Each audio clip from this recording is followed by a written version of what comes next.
시청자 여러분 안녕하십니까. 박상원의 YNHOW 박상원입니다. 올겨울 대단한 추위가 예상된다는 기상청 예보가 있었지요. 요즘 여러분들 많이 실감들 하고 계실 겁니다. 날이 추울수록 몸은 체온을 유지하기 위해서 평소보다 10% 정도 더 많은 에너지를 쓴다고 합니다.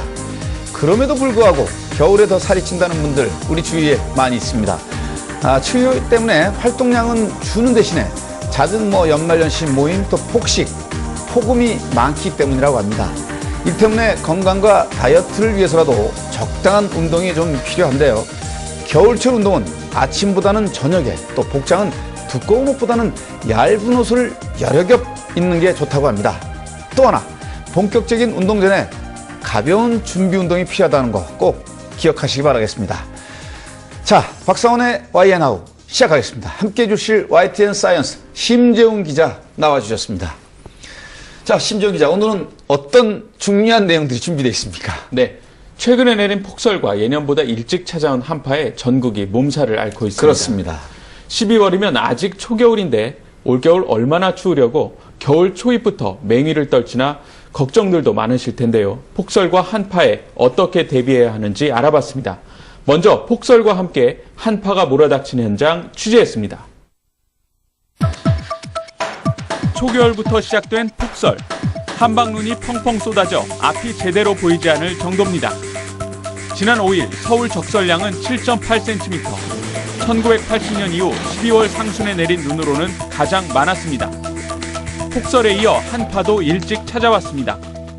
지난 9일 서울의 아침 기온은 영하 13.2도로 12월 상순으로는 1985년 이후 27년 만에 가장 낮았습니다.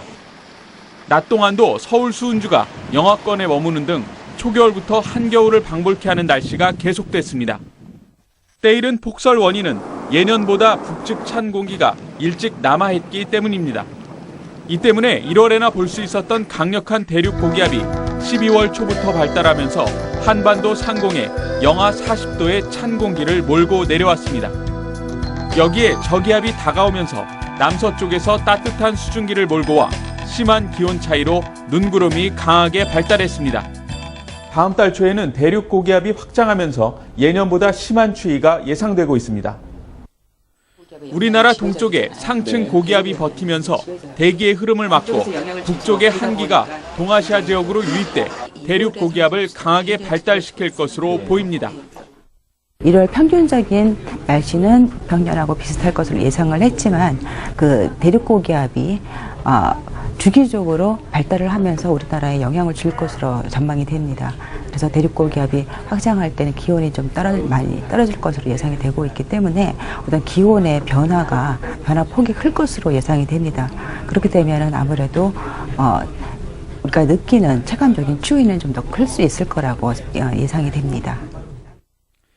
우리나라뿐만 아니라 모스크바 도심에도 겨울 강설량의 6분의 1에 달하는 눈이 사흘 동안 쏟아져 내렸습니다. 도로며 통신이며 모든 게 갑자기 끊어져 버리면서 시민들은 혼란에 빠졌습니다. Все ждали снега, но он, конечно, неожиданно это все. Застал немножко. 중국도 마찬가지. 생수를 보도블럭에 붓자 그대로 얼어버립니다. 수은주가 영하 40도 아래로 떨어져야 가능한 일입니다. 给这人民带来了这很大的困难。这人们要是出去上班干的，要不戴口罩吧，冻着都受不了，恨不得都把眼睛都要蒙上了。 폭설과 한파, 지구촌 사람들을 고통에 빠뜨리고 있습니다. 와, 정말 대단하네요. 저희도 최근에 눈이 정말 너무 많이 왔었는데 도로와 통신이 마비된 모스크바 폭설에 영하 40도의 한파가 닥친 중국까지 우리나라뿐만이 아니라 지구촌 곳곳에서 폭설과 한파가 협공을 펼치고 있는 것 같습니다. 정말 피해가 이만저만이 아닐 것 같은데 어떤 피해들이 있었습니까? 네, 평년보다 일찍 찾아온 한파에 일부 화훼 농가에서는 시름이 깊어졌습니다. 네. 화훼 단지는 한파와 폭설에 예민할 수밖에 없는 곳인데요. 기온이 떨어질수록 실내 난방비 부담이 클 수밖에 없기 때문입니다. 실제 실내 온도를 15도 정도를 상시 유지해야 하는 환경인데 한파가 계속 이어진다면 난방비 부담은 더욱 늘어나기 때문입니다. 네, 그렇습니다. 정말 걱정이 참 많은데요. 각 가정에서도 걱정이 참 마찬가지일 것 같습니다. 여기에 또 하나, 김장을 준비하고 있던 가정에서도 이번 폭설과 한파에 한숨이 좀 더욱더 깊어졌다고요. 네, 그렇습니다. 정부는 올여름 태풍의 영향으로 김장 배추의 수확 시기가 미뤄질 것으로 전망해 12월 들어 배추값이 떨어질 것이라는 발표를 했습니다. 이 같은 정부 발표에 따라 많은 가정에서 김장을 미루고 있었는데요. 안정될 것 같던 배추값과 채소값이 이번 폭설과 한파로 급등했기 때문입니다. 네, 결국 한파와 폭설이 가정 경제까지 좀 꽁꽁 얼게 만드는 것 같습니다. 하지만 수도권 지역뿐만이 아니라 전국적으로 몰아닥친 이번 한파와 폭설이 지역 경제에도 좀 영향을 미쳤을 것 같은데 그건 어떻습니까? 네, 국제적인 경기 불안과 내수 경기 침체가 장기화된 상황에서 찾아든 맹추위는 건설, 기업, 유통업계 등 지역 경제 분야 종사자들에게도 영향을 미쳤습니다. 건설업계의 경우 폭설로 인해 준공이 지연되거나 안전사고의 위험성이 커질 수 있습니다. 제조업체와 운송업체는 폭설로 제품 배송이 지연되면서 피해를 겪었고요. 노점 판매가 많은 전통시장도 상품이 얼고 파손되는 등 피해가 속출했다고 합니다. 네, 경제가 안 좋아서 정말 경기 한파에 또 실제 폭설까지 덮치니까 말 그대로 설상가상이라는 말이 좀 생각이 나네요. 문제는 근데 이번 겨울 내내 한파와 폭설이 예보되고 있다는 점인데 이런 점 때문에 전력당국도 굉장히 아주 비상이 있는 것 같아요. 네, 그렇습니다. 지난 7일에는 올겨울 들어 처음으로 전력경보 관심 단계가 발령되기도 했습니다. 예년보다 한파가 빨리 찾아왔고 또한 한파의 지속 시간도 길 것으로 예상돼 전력 비상 상황은 계속될 전망인데요. 이런 가운데 전력 당국의 수요 예측이 빗나가면서 전력 수급에 대한 불안감도 커지고 있는 상황입니다. 네. 이제 막 겨울이 시작되고 있는데 벌써부터 이렇게 좀 추위가 맹위를 떨치면서 영향을 미치니까 정말 더욱더 걱정이 듭니다. 하지만 이런 반면에 또 추위 때문에 호황을 받는 것도 있을 것 같은데 어떤 데가 있습니까? 네. 얼마 전 폭설도 있었지만 올겨울 잦은 폭설이 예상되고 있는 가운데 대형마트나 편의점에서는 폭설 대비용 상품이 많이 팔리기도 했습니다. 자동차 스노우체인은 평소 대비 30%가량 매출이 증가했고 그 외 자동차 월동용품의 매출도 지난해 같은 기간보다 크게 늘었습니다. 또한 방한 의류, 방한용품 등의 매출도 크게 늘 것으로 예상해 유통업계에서는 월동용품 마케팅에 총력을 기울이고 있습니다. 네, 그렇군요.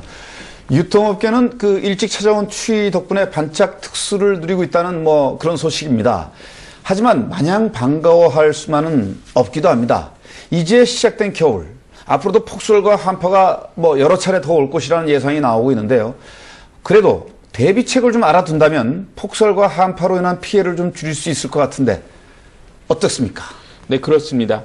대비만 잘해도 피해는 최소화할 수 있습니다. 네. 동파 예방법, 그 외 빙판길 안전운전 요령 등에 대해 알아봤습니다. 내년 겨울이면 발생하는 수도 계량기 동파 사고. 한파가 지속된 지난 5일부터 13일까지 일주일간 전국적으로 2,300건 넘는 동파 사고가 발생했습니다.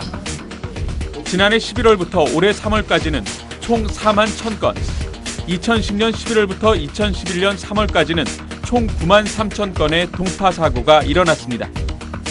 환경부는 동파 발생의 주요 원인을 헌옷 보온재로 계량기를 감싸지 않아 발생한 것으로 분석했습니다. 보온 미조치가 57%를 차지했고 수도관을 땅에 깊이 묻지 않아 발생한 건수는 25%, 보호통 분량은 7%로 조사됐습니다. 하지만 한국건설기술연구원 극한실험실에서 영하 10도 환경 실험을 한 결과 보온 조치도 근본적인 해결책이 될 수 없는 것으로 드러났습니다. 습식 계량기에 신문지와 헌옷을 넣어둔 계량기 모두 6시간이 지나자 동파했습니다. 보온재를 넣어둔 계량기도 7시간 뒤 깨졌습니다. 동파 사고를 막을 근본적인 해법은 무엇일까? 해법으로 주목받고 있는 것은 동결시 부피 팽창을 흡수하는 완충제를 넣은 동파 방지용 계량기를 확대해 나가는 것입니다. 전국에 15% 정도 보급돼 있는 동파 방지용 계량기는 24시간 이상 버텼습니다. 하지만 전국에 80% 정도 보급돼 있는 습식 계량기는 4시간 만에 깨졌고 6% 정도 보급돼 있는 건식 계량기 역시 4시간 20분 만에 속이 갈라졌습니다. 수도 계량기 동파 사례가 거의 없는 미국과 일본, 독일 등 선진국처럼 주로 실내에 계량기를 설치하는 것이 효과적인 해결 방법으로 주목받고 있습니다. 검침 때마다 검침원이 가구를 방문해야 하는 불편함이 있지만 선진국에서는 이를 보완하기 위해 원격 검침 시스템을 도입하고 있습니다. 미국에선 자동으로 정보 송신이 가능한 스마트 수도미터를 현재 45% 정도 보급했고 2021년까지 80% 이상 보급을 목표로 하고 있습니다. 우리나라도 일부 지자체에서 시범 사업을 진행하고 있습니다. 경기도 군포의 택지개발지구, 건물마다 원격 검침기가 설치되어 있습니다. 기존의 수도 계량기와 달리 수도 사용량이 디지털 방식으로 표시됩니다. 디지털 수도 계량기가 수도 사용량 정보를 무선으로 서버에 전송해 줍니다. 수도 계량기를 실내에 설치할 수 있어 동파 사고를 막을 수 있습니다. 이 지역 모든 수도 계량기의 정보는 이 무선 중계기에 종합돼 군포시 서버로 무선 전송됩니다.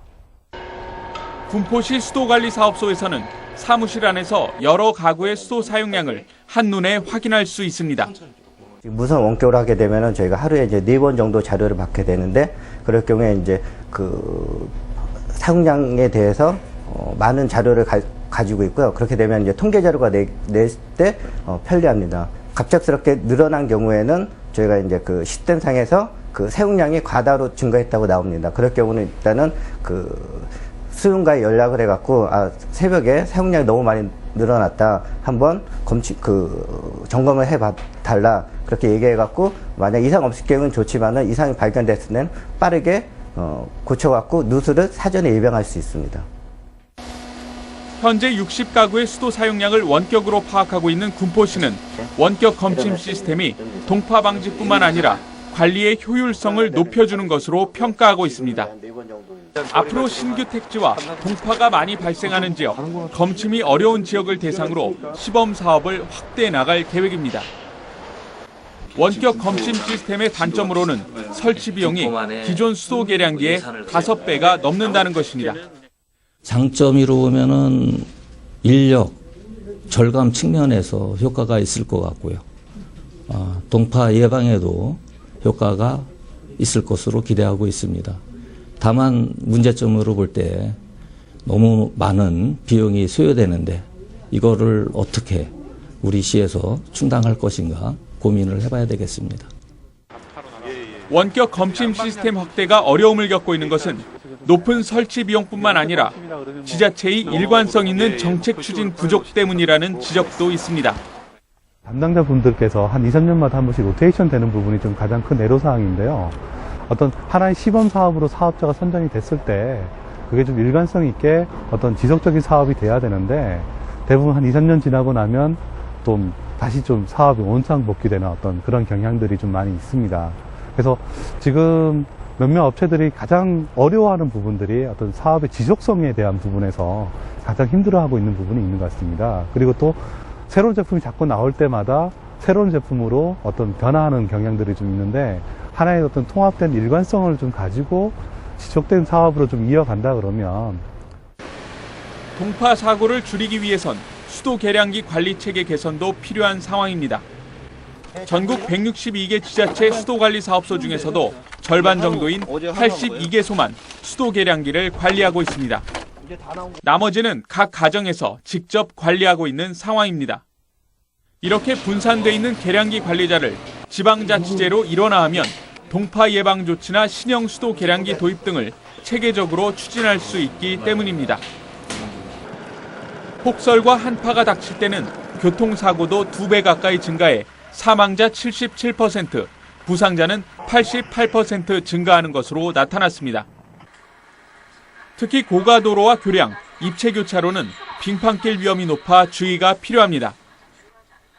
한국건설기술연구원 도로연구실에서 서울 외곽순환도로의 노면 온도와 대기 온도를 측정한 결과 고가도로나 교량, 입체교차로 구간에서 노면 온도가 대기 온도보다 3, 4도 낮게 측정돼 짙은 파란색으로 표시됐습니다.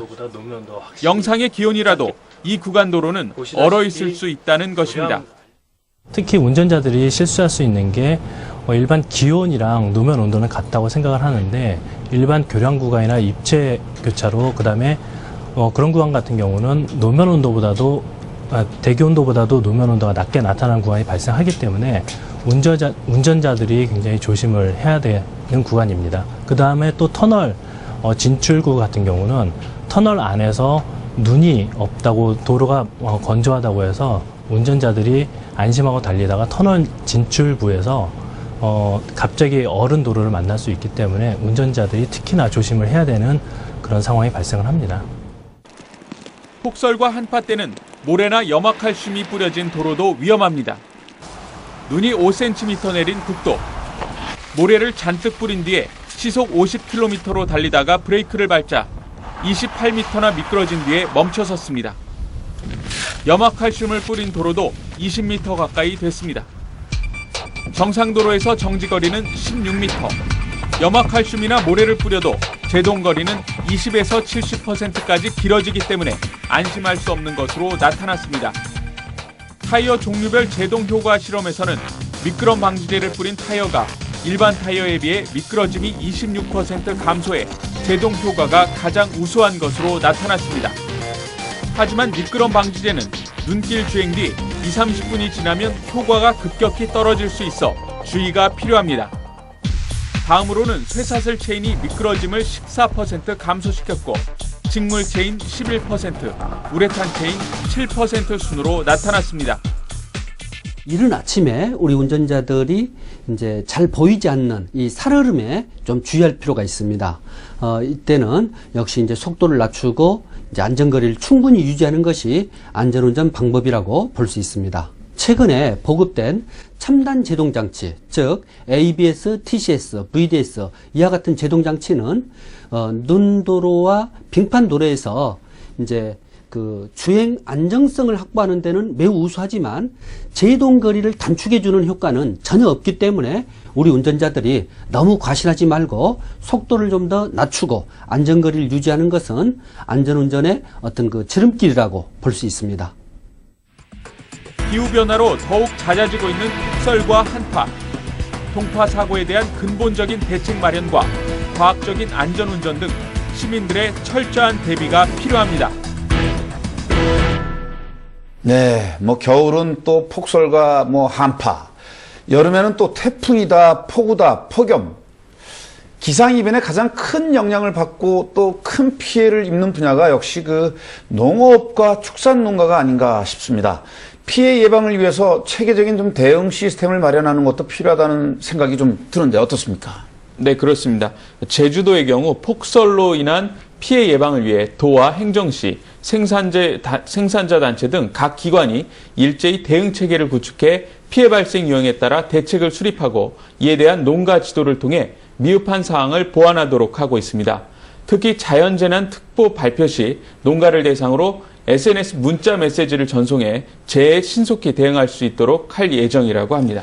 네, 우리 심지영 기자 얘기를 들어보니까 무엇보다도 체계적이고 신속히 대처할 수 있다면 좀 피해는 좀 줄어들 수 있을 거란 그런 생각이 듭니다. 좀 전에 화면에서 빙판길 안전운전 요령에 대해서 알아봤는데요. 안전운전과 함께 한파에 대비한 차량 관리 꼭 필요해 보이는데 겨울철 차량 관리 어떻게 해야지 좋겠습니까? 네, 겨울철 차량을 가장 잘 관리하는 방법은 각 자동차 업체에서 제공하는 겨울맞이 무상점검 서비스를 잘 챙겨받는 것입니다. 네. 여기에는 타이어, 브레이크, 배터리, 부동액 점검 등 겨울철 안전주행을 위해 꼭 필요한 항목들이 있기 때문에 추운 날씨로 인한 차량 이상을 예방할 수 있습니다. 네, 네. 저도 겨울이 시작되면 이제 여러 가지 좀 챙기고 꼼꼼하게 차량 점검 서비스를 받는데요. 가장 중요한 게 좀 어떤 게 있을까요? 네, 겨울철 차량 점검에서 가장 우선적으로 살펴야 하는 부분이 부동액입니다. 네, 부동액. 냉각수를 얼지 않게 하고 라디에이터나 관련 부품의 부식을 방지하는 역할을 하기 때문에 꼭 살펴보셔야 합니다. 또한 눈이 많이 내리는 지역이나 추운 지역 운전자들은 빙판길의 주행 안전성을 위해 스노우 타이어로 교체하는 것이 좋습니다. 그 외 겨울철에 가장 많이 사용하는 히터 점검도 필요하겠습니다. 네, 그렇군요. 근데 사실 겨울에 차량도 차량이지만 갑작스러운 이제 폭설이 내리면 항공기 운항에도 차질이 좀 생길 수 있는데요. 이에 대한 대비는 좀 잘 진행이 되고 있습니까? 네, 국토해양부가 인천, 김포, 김해, 제주공항의 제설 능력을 특별 점검한 결과 다행히 국내 공항은 모두 30분 이내에 제설 작업을 완료할 수 있는 능력을 갖춘 것으로 확인됐습니다. 또한 국토부는 항공사와 지상조업자 간의 협력 체계를 구축해 최대한 짧은 시간 안에 항공기 재빙을 완료하므로 폭설로 인한 항공기 지연이나 결항이 없도록 할 예정이라고 밝히기도 했습니다. 특히 우리 인천공항 같은 경우는 전 세계적으로 정말 유명한 공항인데 만반의 준비를 갖추고 있다고 하니까 좀 든든하다는 그런 생각이 듭니다. 겨울철이 되면서 또 하나 크게 느는 피해가 이제 화재 사고로 인한 피해인데요. 특히 그 난방기 사용에 의한 화재 사고가 좀 많다고 하는데 맞습니까? 네, 그렇습니다. 일찍 찾아온 추위에 벌써부터 난방기 사용이 크게 증가하고 있는데요. 몇 가지 주의가 필요합니다. 화재 발생 빈도가 가장 높은 전기 히터류는 강력한 복사열에 의해 잘 타는 물체가 옆에만 있어도 쉽게 화재를 일으키기 때문에 히터 주변에 가열 물건을 두지 않아야 합니다. 전기장판 화재 사고도 많은데요. 온도가 적정 수준에 이르면 설정 온도를 낮추고 장판 위에 이불 등을 장시간 깔아두지 않는 것이 좋습니다. 또 하나 모든 난방기기는 사용 후 전원을 반드시 끄고 콘센트까지 확실히 뽑아두는 습관이 화재 예방을 위해 꼭 필요합니다. 네. 화재 예방을 위한 습관 좀 기억해 두시고요. 작은 부주의가 큰 사고를 만들 수 있다는 점 기억하시면서 늘 조심하고 점검한다면 화재 사고는 막을 수 있지 않을까라는 생각이 듭니다. 이번 겨울 유난히 길고 또 추울 거라는 그런 예보가 있습니다. 하지만 그에 잘 대비하는 지혜와 실천이 있다면 피해는 최소화할 수 있을 것입니다. 심지훈 기자 수고하셨습니다.